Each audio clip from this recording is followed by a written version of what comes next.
Hi everyone, welcome to today's Musings. Today I'm going to talk about spiritual food, which is just as vital to us, of course, as natural food. If we do not feed ourselves spiritually, then we're not in good shape. So I'm going to start with an excerpt from Psalm 145. I will extol you, my God and my King, and bless your name forever and ever. Every day I will bless you and praise your name forever and ever. Great is the Lord, and greatly to be praised.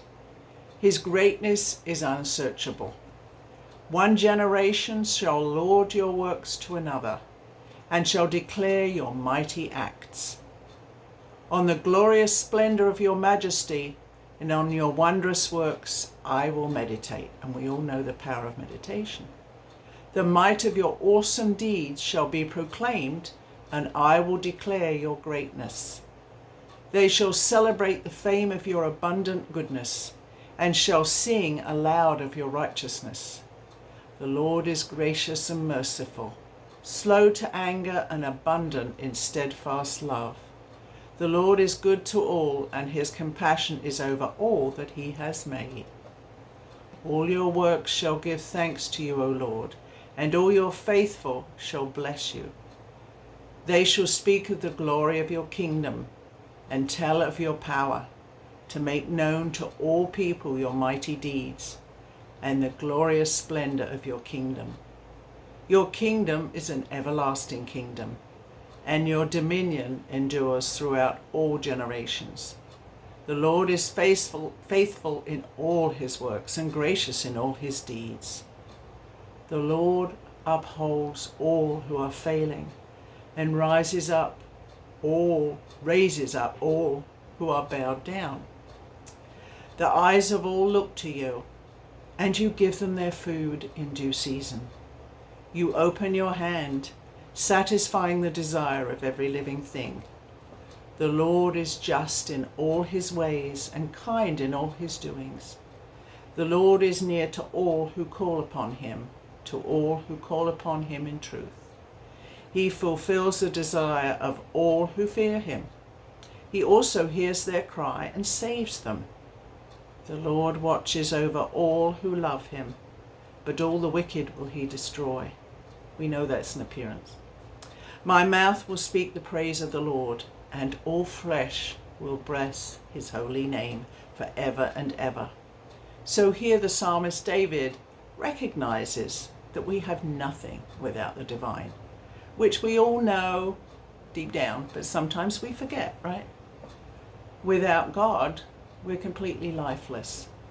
And of course, without food, we would eventually become lifeless. David also recognizes that it's God who feeds us on all levels of our lives, physically, mentally, and spiritually. And it's sometimes good for us to remember that. We often get busy with life's journey, but we mustn't forget the Maker who made us and who keeps us alive. Now, this is a story of what happened in Egypt. This is from Genesis, and the famine in the land there. Now there was no food in all the land, for the famine was very severe. The land of Egypt and the land of Canaan languished because of the famine. Joseph collected all the money to be found in the land of Egypt and in the land of Canaan in exchange for the grain that they bought, and Joseph brought the money into Pharaoh's house. Now, of course, Joseph was doing a lot of amazing work at that time. He had made it so that people didn't starve. When the money from the land of Egypt and the land of Canaan was spent, all the Egyptians came to Joseph and said, "Give us food. Why should we die before your eyes? For our money's gone." And Joseph answered, "Give me your livestock, and I will give you food in exchange for your livestock, if your money is gone." So they brought their livestock to Joseph, and Joseph gave them food in exchange for their horses, flocks, herds, and the donkeys. That year he supplied them with food in exchange for all their livestock. Now, of course, a year later, they were in the same predicament, and they are begging Joseph, what can we do? We're going to die. We with our land will become slaves to Pharaoh. Just give us seed so that we may live and not die, and that the land may not become desolate. This is kind of us in many ways asking God to save us from the demons that would overturn us. And this is what the people in Egypt was basically saying, we're going to die. So Joseph bought all the land of Egypt for Pharaoh. All the Egyptians sold their fields because the famine was severe upon them, and the land became Pharaoh's. As for the people, he made slaves of them from one end of Egypt to the other. Only the land of the priests he did not buy, for the priests had a fixed allowance from Pharaoh, and lived on the allowance that Pharaoh gave them. Therefore they did not sell their land. Then Joseph said to the people, now that I have this day bought you and your land for Pharaoh, here is seed for you to sow the land. And at the harvest you shall give 1/5 to Pharaoh, and 4/5 shall be your own, as seed for the field, and as food for yourself and your household, and as food for your little ones. So then they were very grateful to Joseph that he provided them with food so they didn't die. The way the Egyptians feel is how we sometimes feel when we think God's forsaken us. But what's the reality? Has God forsaken us? Of course not. God never forsakes us, not for even a millisecond. The divine loves us and wants us to be angels, in as far as we're willing to be angels, which sometimes we're not. This is another part from Luke. This is, again, around the subject of food. When Jesus noticed how the guests chose the places of honor, he told them a parable. When you're invited by someone to a wedding banquet, don't sit down at the place of honor, in case someone more distinguished than you, who has been invited by your host, and the host who invited both of you may come and say to you, give this person your place. And then in disgrace, you would start to take the lowest place. But when you're invited, go up and sit down at the lowest place, so that when your host comes, he may say to you, friend, move up higher. Then you will be honored in the presence of all who sit at the table with you. For all who exalt themselves will be humbled, and those who humble themselves will be exalted. This again is this message that Jesus is bringing to the people, that it is important to be humble, not to elevate yourself into thinking you're better than others. We know that's not a good journey for any person to take. It's interesting that it goes on a bit further. It talks about the dinner guests, and they get invited to come to the feast. At the time for the dinner, he sent his servant to say to those who'd been invited, come, for everything's ready now. But they all alike began to make excuses. The first said to him, I've bought a piece of land and must go and see it. Please accept my regrets. Another said, I've bought 5 yoke of oxen. I'm going to try them out. Please accept my regrets. Another said, I've been married and therefore cannot come. So the servant returned and reported to his master.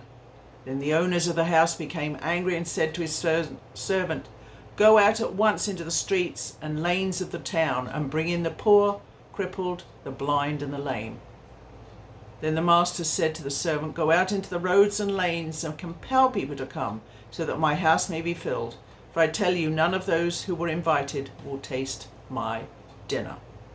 So what's the message here? Clearly it's not talking about people coming to dinner with someone. It's reminding us to be humble. The first story we talked about, sitting in the lowest place. The second, we won't become angelic human beings if we falsely believe that we're better than others. That's our spiritual downfall, is it not? The second story talks about the excuses we make when we think, oh, we'll become a better person later. That's no good, is it? It's right now that we need to become a better person. Whether it's trying to be kinder to others, loving people, and why we're sometimes allowing our physical things to distract us from becoming better human beings. That's the goal, is it not?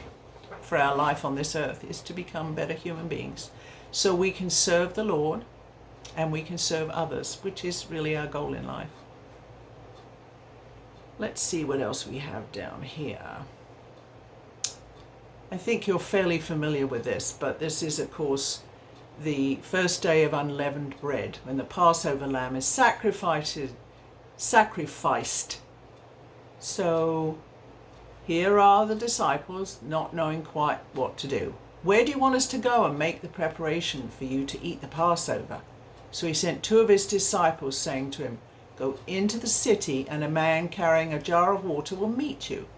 Follow him, and wherever he enters, say to the owner of the house, the teacher asks, where is my guest room where I may eat the Passover with my disciples? He will show you a large room upstairs, furnished and ready. Make preparations for us here. So this is what the disciples did.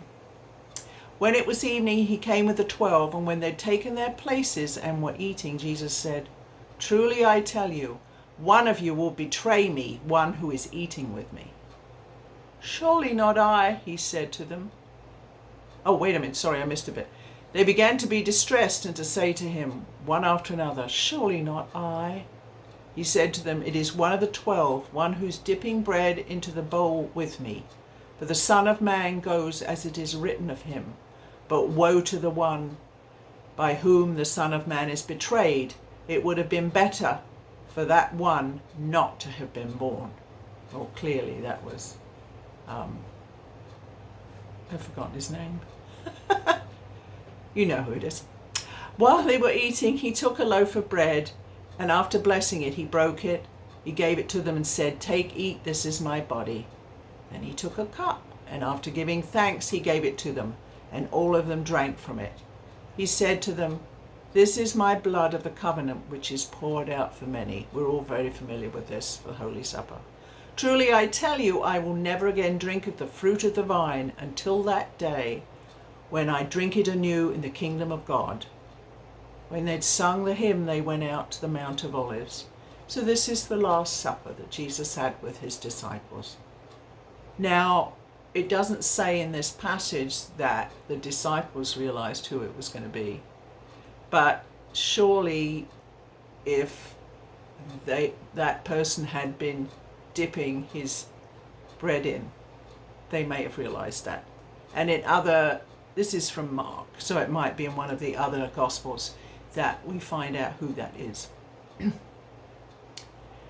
But what it also shows us is that it's the Lord who looks after each and every one of us, who guides our journey as best he can, allowing us to be good human beings who can help others and be angels in heaven when we ultimately leave this earth. May God be with you all. May you feel blessed.